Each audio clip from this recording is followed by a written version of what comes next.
In order to use Link to Windows on Samsung Galaxy S26, first of all, we need to open Settings. Over here in Settings, we're going to proceed to Connected Devices, and after that, you should be able to find Link to Windows over here. You can of course tap on the switcher in order to turn this feature on your phone, but most likely you want to tap on that option itself in order to then proceed to the setup. Now in here we have the sign-in option, so you can use the same Microsoft account that you use on your Windows computer. However, I think the best way to actually connect is by using the QR code scanner.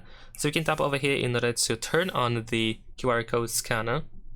And then on your computer you want to open Phone Link, which is something that should be pre-installed on your Windows computer. Of course, in here you want to select that we want to connect an Android, and then you should be able to get this QR code, so now we can scan it with our phone.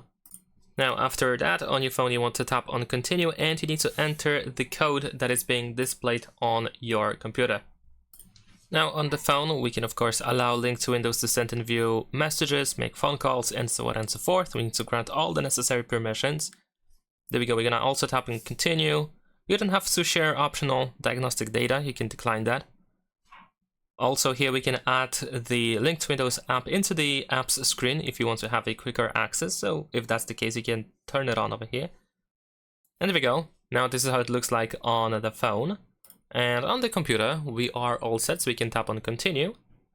Then we have the welcome message. You can open Phone Link whenever you open Windows.